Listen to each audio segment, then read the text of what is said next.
this in because I was trained and educated and am now back in the classroom as an historian. And being clerk of the session is the greatest historical task you can have. It's huge. You write all this stuff down, and you know it better than anyone else. And you become the institutional memory of the congregation. Now, I know there is the secret committee. Every church has it. Don't look at me like you don't know what I'm talking about. Every church has a secret committee. Everybody knows who's on the secret committee.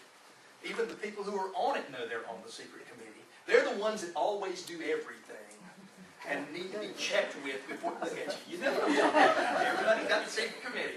Mr. So-and-so and Miss So-and-so. Always one man, four women. But the clerk provides also tremendous institutional memory.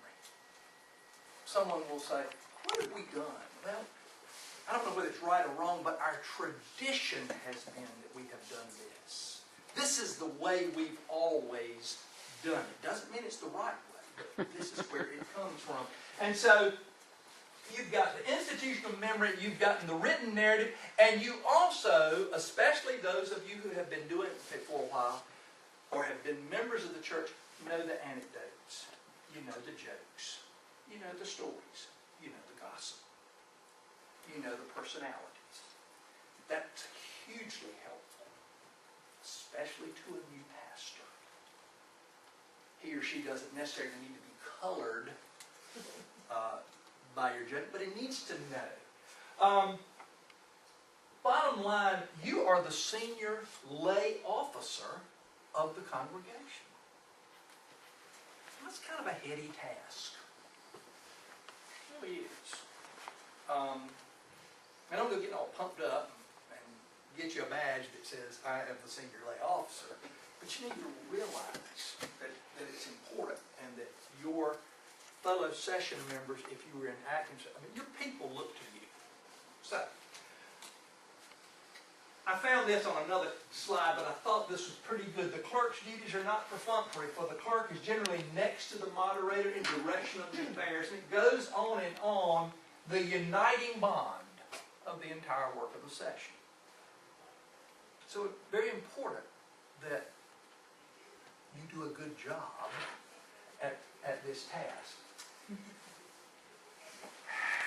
It's really important to get along well with your pastor. I've been doing the clerk's job for 4 years probably. And we've had 6 pastors. And the first thing I always do when it comes up to an election time is I ask that pastor, I says, do you want to get rid of me? Have you formed any kind of feeling that you don't like me? Because you and I've got to get along, and I like you fine. But if you don't want to work with me, that's okay. Pastors need to be able to work well with their clerk session. You don't need to necessarily think like they do, but you all need to be somewhat on the same wavelength, at least in the way things should go. So you're the confidant. I mean, the guy's got to have somebody to talk to, remember, or the lady. You've got to help with planning. Remember, I said sometimes these pastors forget what they're supposed to do. Some of them don't know the flip about an agenda. I can tell you that. Some of them do great agendas. You've got to make sure that you're taking care of your office. You've got to aid the pastor in meetings. You've got to be available. I guarantee you one of the first people the pastor is going to call if there's something going wrong is the clerk. What do you think about so-and-so? Have you heard about so-and-so? Did you know they had a meeting? What are they saying about it? Someone said they don't like the hymns that I'm picking out.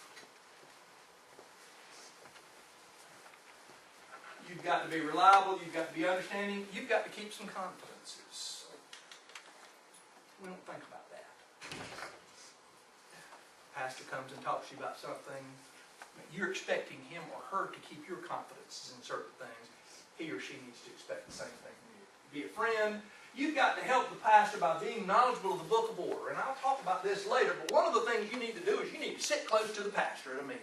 Don't sit at the other end. You need to sit right there. Because she may forget something, and you need to be able to nudge her and say, I didn't get a second on that motion, or you skipped this. Or you need to be able to finally say, Stuart, can't we move this meeting along? We've been here for 45 minutes trying to decide this, that, or the other. Let's push it along. So you need to do that. You need to have the arrangements.